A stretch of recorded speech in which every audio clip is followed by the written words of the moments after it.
Yan. Good day everyone. We have here our new topic, the open channels. So, yan. What is open channels? It is a conduit that flows in a free surface and flows due to gravity. So, walang ibang gagamitin para mag-flow kundi yung gravity lang po. So, in open channels, the flow is driven by the slope of the channel rather than the pressure. So, di ba yung slope natin is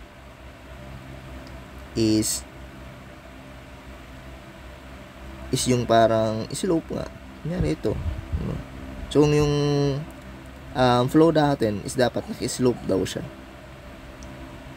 Para mag-flow siya due to gravity lang. So, mas mabilis yung flow natin. So, yung open channels natin is divided into two categories. We have the natural and then the artificial. So, natural is, of course, it has a varying cross-section since natural nga siya. So, yung example natin dyan is the creeks, streams, and rivers. So, we also have here the artificial channel, wherein ito naman is man-made channels. So, example niyan is yung mga canals natin and mga flumes. So, yung channels natin dito sa artificial channel is prismatic channels, wherein it is a channel na masyadong mahaba or parang same lang yung cross-section niya all throughout. So, it can be a rectangle, trapezoidal, or triangular, or circular channel. No? Yan.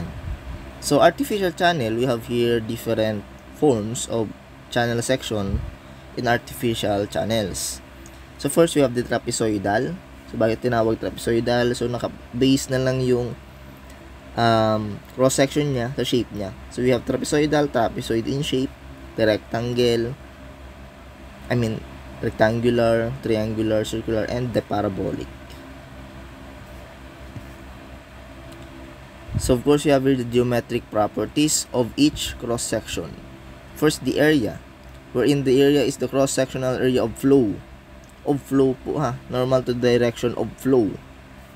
So, meaning, yung flow mismo yung i-compute natin na area.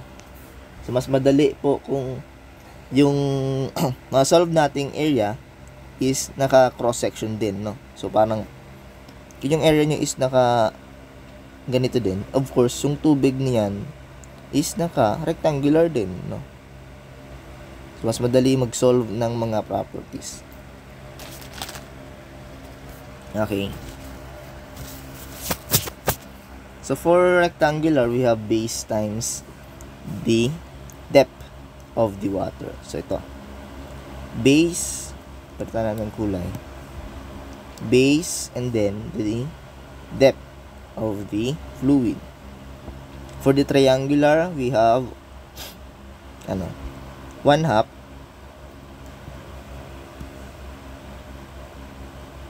base times the height or the depth.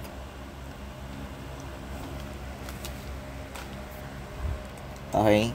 Baka nakakalimutan nyo na yung mga area ng shape ha. And then for the trapezoidal, meron tayong ito.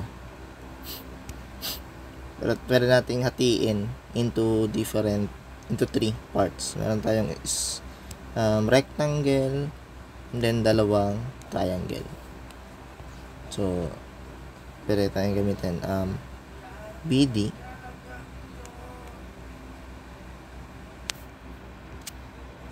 plus 1/2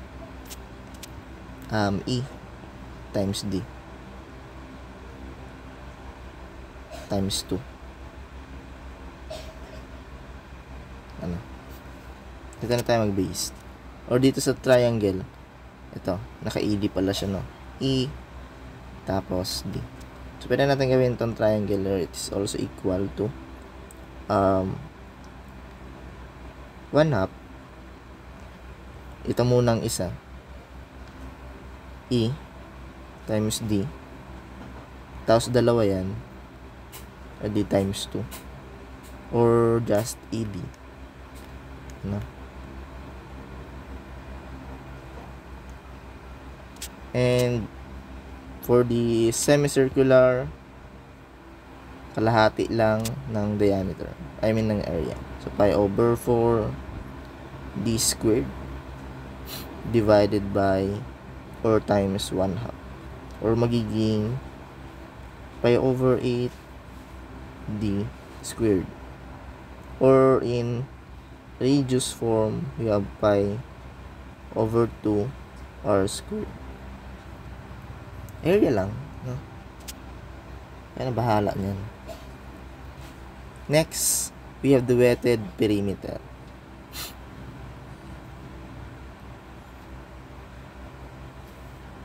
Yung wetted perimeter daw po is the length of the wetted surface measured normal to the direction of flow.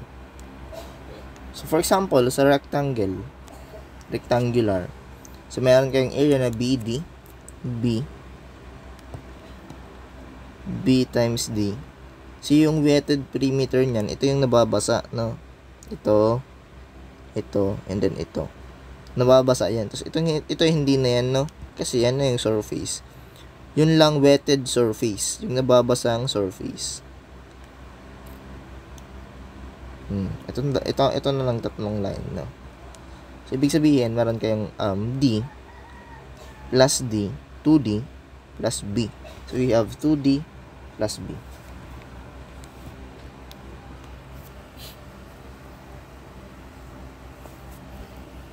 Okay.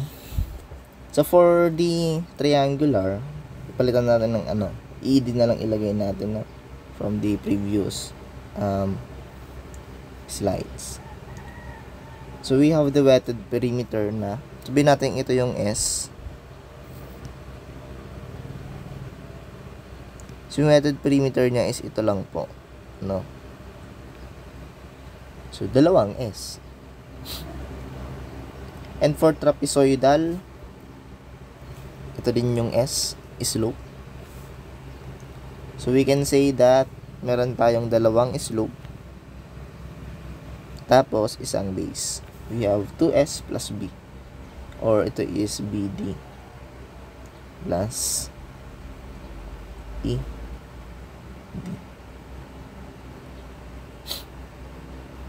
And then, for the semicircular,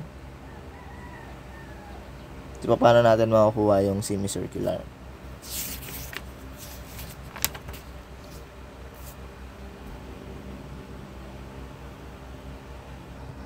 So, meron ngayong pi r squared over 2. Tapos, yung wetted perimeter niya is, kunyari, ito yung bilog. Yan. Semicircular is kalahati. Ano? Ito yung may tubig. Tapos, ito lang yung kailangan yung wetted perimeter. Ito. No. So, ibig sabihin, yung kubuan na to, ito, is the circumference of the circle. So, kung ito lang yung kukunin mo, ito ibig sabihin, kalahati ng circumference. No? Wherein, yung kalahati na yun is just pi d divided by 2.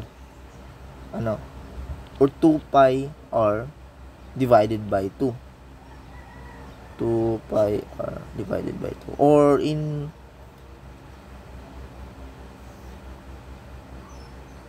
pwede natin sabihin na pi r na lang siya.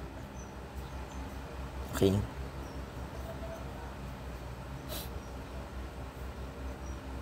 Kasi kailangan nyo to. Ay. What is it? Screenshot.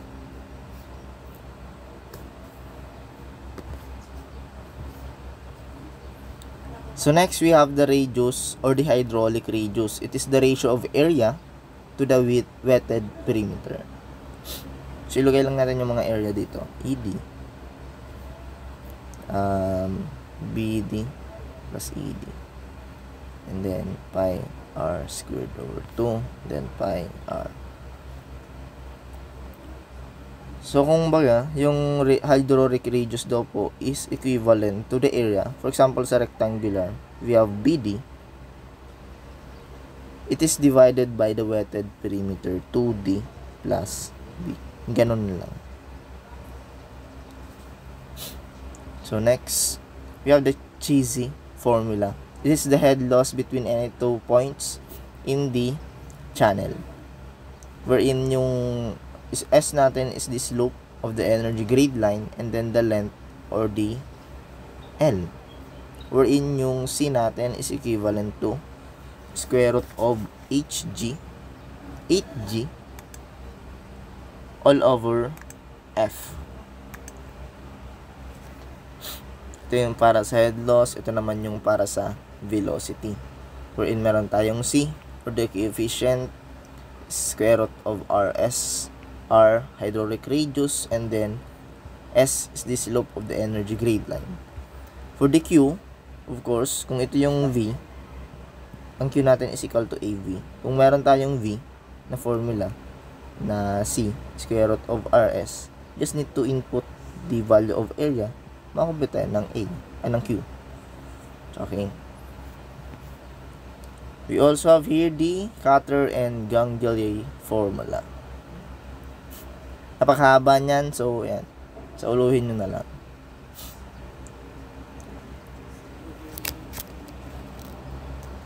And for the Manning's formula, these are the formula. We have the C is equal to 1 over N for the Manning's constant, R raised to 1/6 for the SI unit. Although, parati namang SI yung ginagamit natin, so ito na lang din yung sa uluhin nyo. We have R 2/3, S 1/2. And then for ito lang for velocity ha. So for the for the Q, we will just be adding the area. Screenshot, and then we also have here the Bayesian formula, which is equal to 87 over 1 plus M all over square root of R for the SI units, where M is the Bayesian coefficient usually given or by table.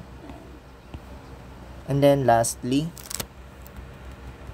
meron kayong Powell equation, where C is equivalent to negative 42 logarithm of C all over RE plus epsilon over R.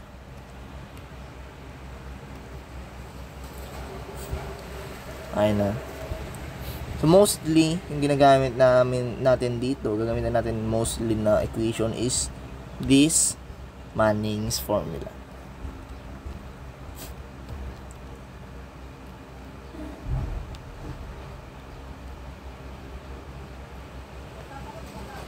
Wherein dito kasi kinukompute natin yung mga value ng C, no?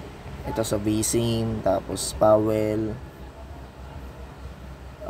ayan, cutters, para dito sa average velocity natin. Kung-compute natin yan, yung coefficient na yan, makakompute tayo ng Q or the velocity.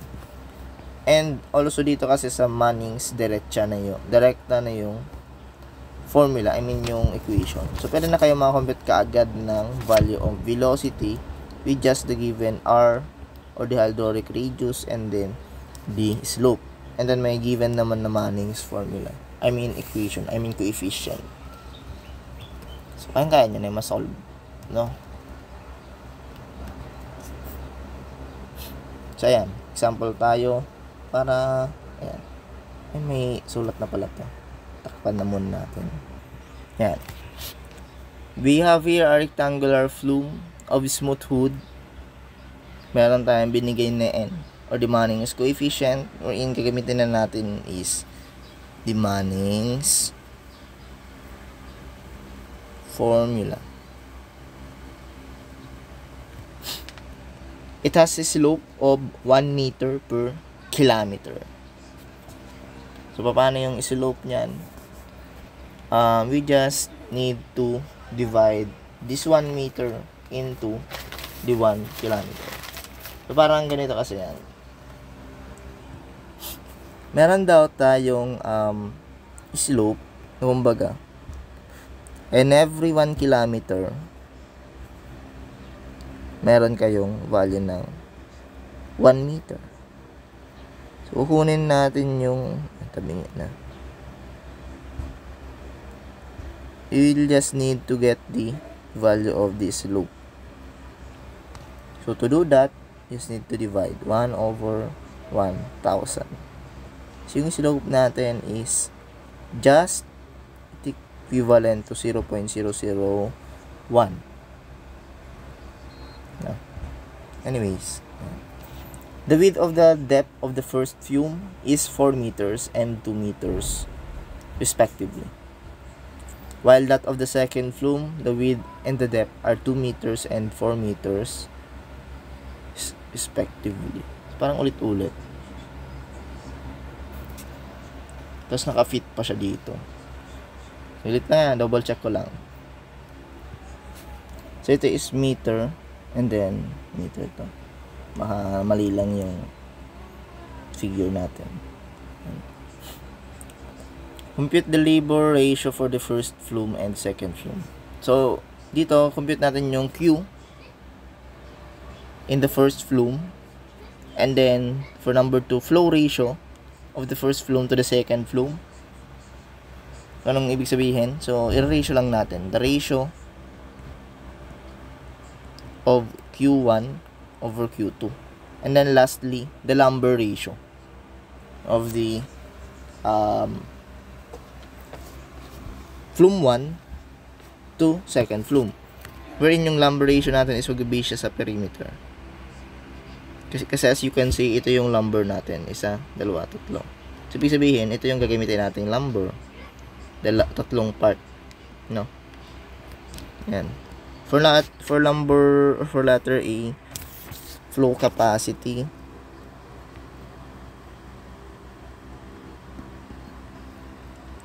meron tayong formula ng Q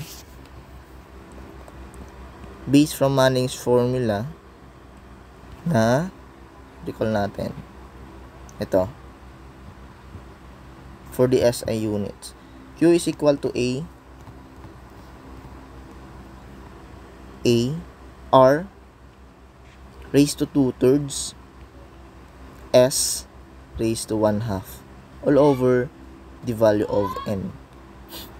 In our case, kailangan natin ng mga value ng area, ng hydraulic radius, and then the slope. So, kanina, nasolve natin yung slope, no? Given. Ang laki ng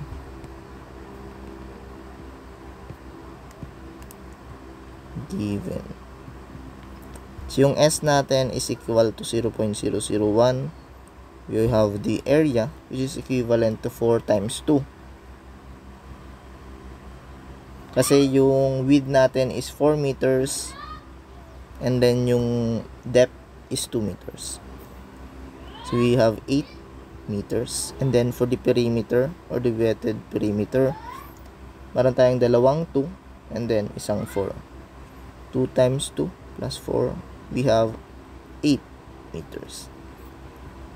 For the value of hydraulic radius, we will get the ratio of the area over perimeter, A over P, wherein meron tayong 8 and 8 at the same time. So yung matitira dito is just 1 meter. Ano? So substitute natin area 8 times 1, 2/3, and then S 0.001, 1/2 all over N na given 0.012.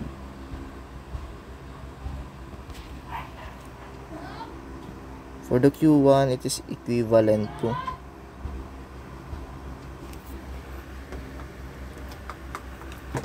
21.08 cubic meter per second.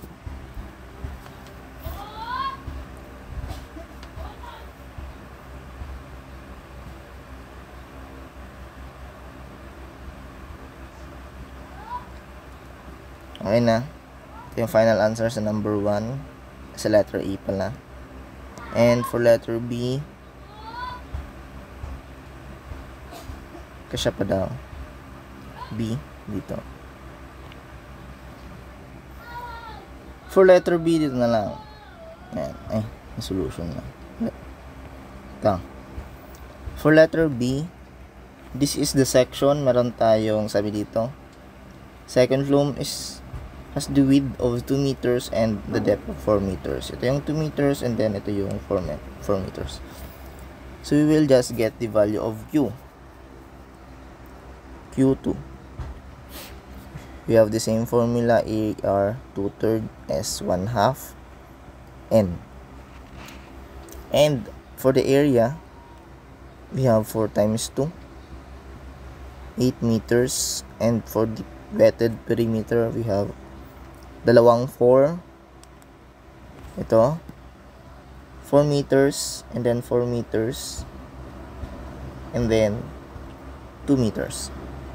Dalawang 4 plus 2. So we have 4 times 2, 8 plus 2, 10 meters. For the hydraulic radius, we have 8 over 10. So we have 0.8 meters. Substituting the given area, 8 R 0.8 2/3, and S is the same all over 0.012. So the value of this is equal to 18.17 cubic meter per second.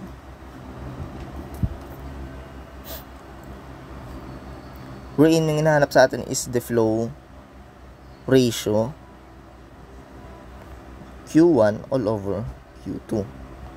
For the Q1, we have 21.08, and for the Q2, we have 18.17. So just get the ratio of this, we can get the value of 1.16.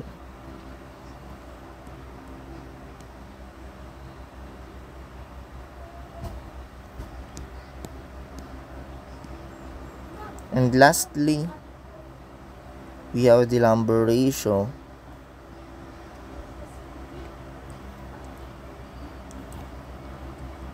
for the two. LR is just the weighted perimeter of 1 and then weighted perimeter of 2. For 1, meron tayong 2 plus 2. Yung lumber na ginamit, so i-add lang natin yan. 2 plus 2 plus 4. And for the second one, we have 4 plus 4 plus 2. So this is equal to 8 plus 10. So we have the lumber ratio of 0.8. 0.8 lang. Screenshot. Number 1.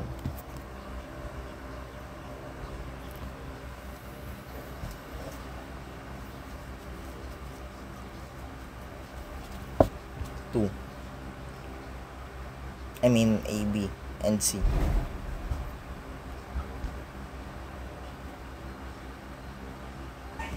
For the next problem, we have the trapezoidal flume shown in the figure is to convey 10 cubic feet per second across a ravine. At what slope should this flume be placed so that the water will be 2 feet deep? Use Manning's formula with N is equal to 0.012. So actually, dito sa problem natin, sa mga equation natin, we can use the other formula given, no? Pero in our case kasi ito yung Manning's formula yung pinakamadali na gamitin since it requires a little bit of knowledge or memory for us to memorize the equation. So, mas madali masaulo yung Manning's compared doon sa mahahaba. Pero, at times, we required to use if the problem insists. So, kung nari, sinabi sa problem na gamitin mo itong formula na to. So, wala kang choice kundi gamitin yung formula. Although, yung masasolve mo dyan is just the same value So you can also check the computed value in this Manning's formula. Kunyari, nag-solve ka using the other formula, like, for example, sa Powell's or sa Bayesian. Tapos, yung na-solve mo doon, pwede mong i-check dito sa Manning's formula. Same lang yung kakalabasan nyo. So ito, try natin to. Kailangan natin dito is the slope. So, since yung given natin is naka-English system, no? We have cubic feet per second. We have 2 feet deep, 3 inch yung base natin. Given na yung figure natin, no? Meron tayong 60 degrees angle dito. So, we know that this is 3 degrees. Also, 3 degrees, 3 feet. So, pwede natin ma-solve yung mga unknown natin. So, first, let's use or check muna kung anong gagamitin nating formula for us para di tayo malito. Ito, next problem. So, may mga given na pala ditong value, pero re-resolve natin yan. So, pwede natin gamitin yung equation ng V is equal to 1.486 R 2/3 as S1 half times N, ay all over N, wherein ito is for English unit. And this is derived na. So, kailangan nyo masaulo yung multiplier ng 1.486.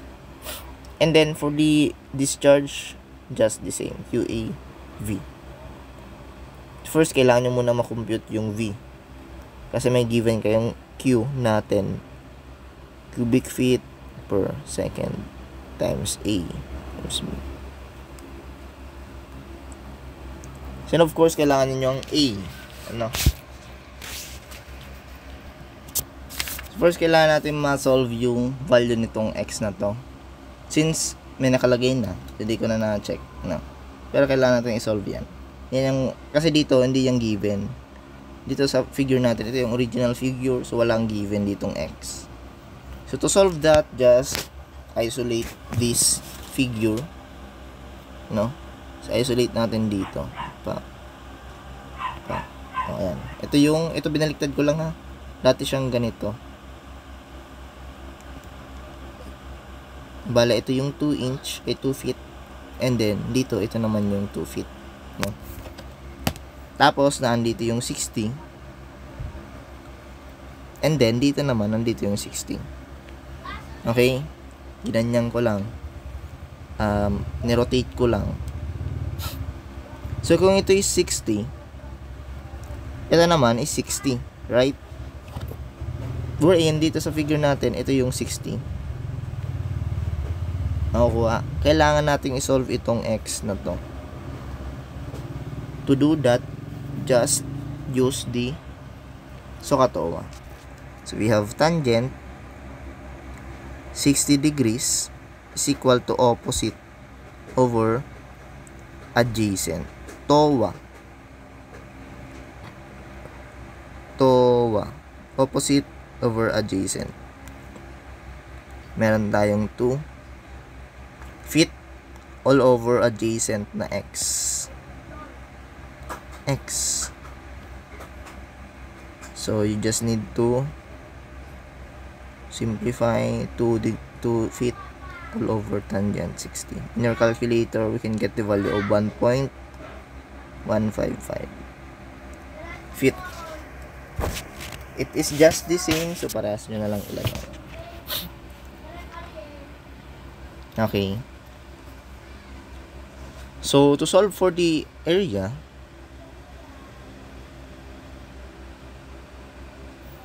ito, ayusin ko lang, ha. Ito, erase ko na to. Okay lang. Ito, ayusin ko lang dito. Yan. Tapos ito, lipat ko sa taas. Yan. And for the area, meron tayong 1/2. Pwede natin gamitin yung formula ng ito, tapos dalawa nito. Pero pwede naman yung base 1 plus base 2 times D. 1/2, base 1 natin is 3. Feet plus 3 feet plus yung dalawang 1.55.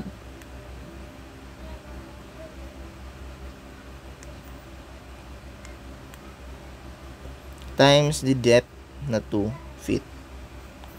The value of the area would be equal to 8.31 feet squared. So to solve for the V, yan tayong Q all over A. Zoom out lang natin. Meron tayong 10 feet per second and then the area of 8.31 cubic feet. So makakancel yung feet. Titira is feet per second. For the value of V, meron tayong 1.203 feet per second.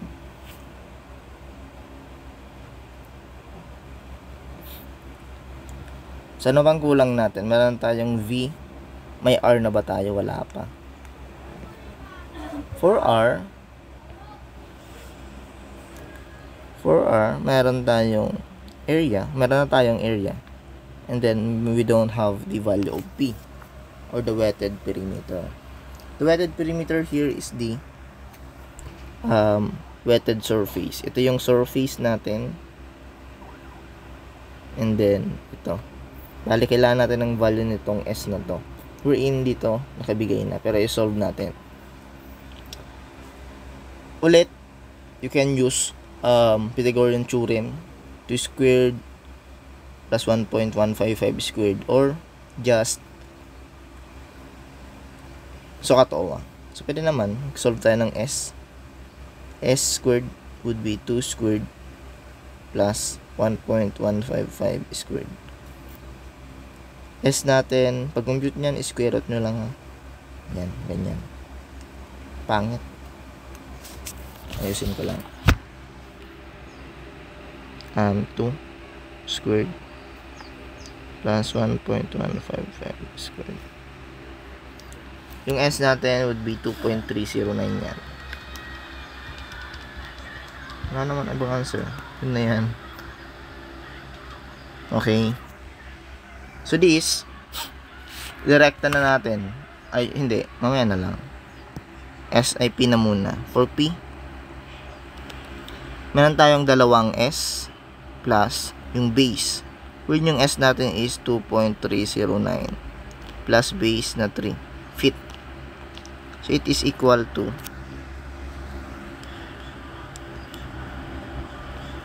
7.16 or 618. Here, meron tayong 8.31. Pwede nyo i-store to mga to para mas mabilis. So the value of R will be equal to 1.091 feet.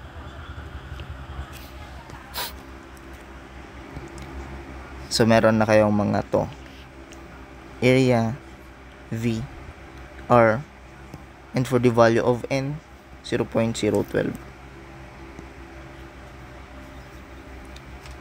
So, substitute na natin. For the V, meron tayong 1.203, 1.486, R is 1.091,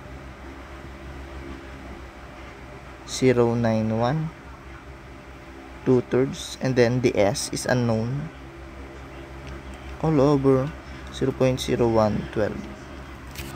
So to compute for S, pwede nyong gawin is mag-root kayo na naka 1/2. So parang ganito. Ito, ayusin nyo lang yung pagkakalagay.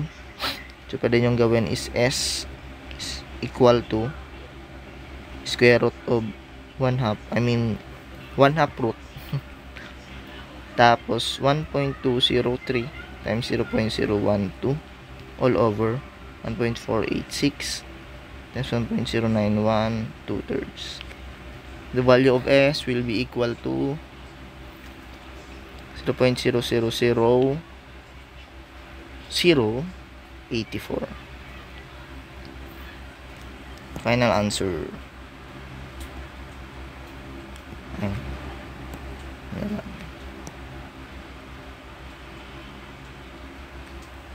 Tingnan na lang natin ang box. Ang manupit. Screenshot.